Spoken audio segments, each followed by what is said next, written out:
Radio Confinement, bonsoir.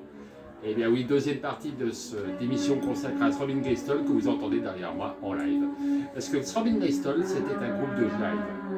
Ils n'ont pas fait tellement des concerts, tous sont sortis. Mais en tout cas, c'était un groupe incroyable, puisqu'ils étaient capables de se produire de noir le plus complet, où en éclairant les spectateurs, lancer des arcs électriques, rester totalement statique.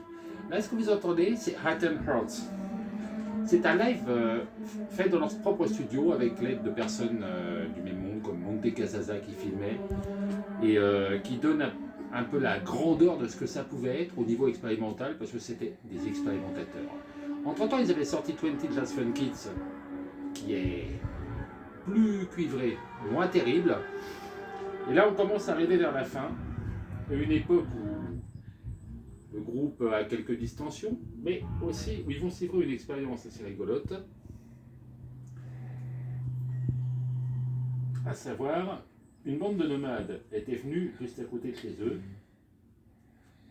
et ils ont essayé des infrasons pour pouvoir les chasser. Ils y sont arrivés.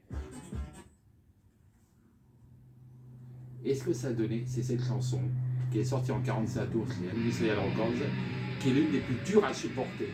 Écoutez-moi ça. Subbumance.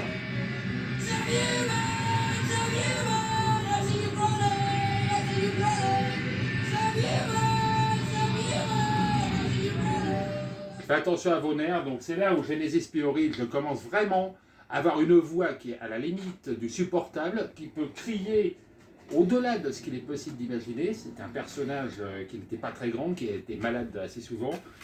Mais bon, Kosei Fanituti et Chris Carter commencent à être ensemble.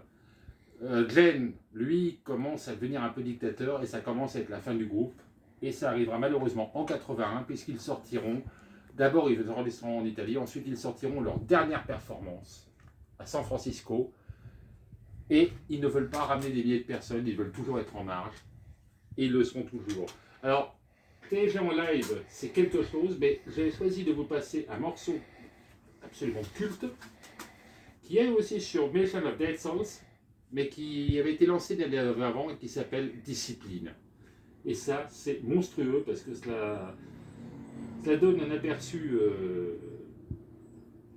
assez puissant de ce que pouvait être TG en live.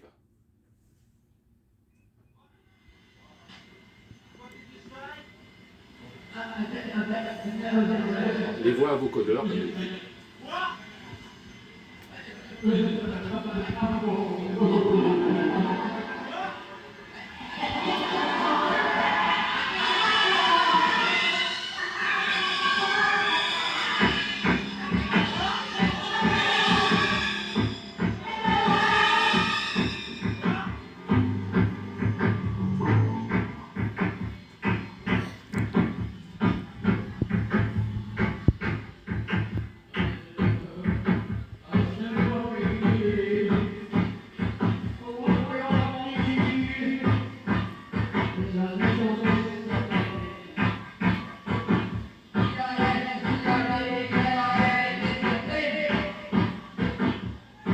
Impressionnant. Ce qui est impressionnant, c'est qu'en concert, on le voit littéralement se jeter à terre, se taper contre les murs, complètement possédé.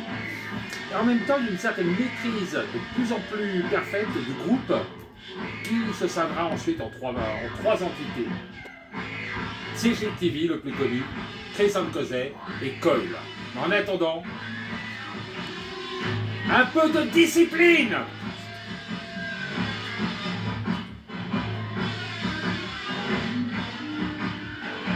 Voilà, c'est tout pour ce soir. Et n'oubliez pas, Tales of Power.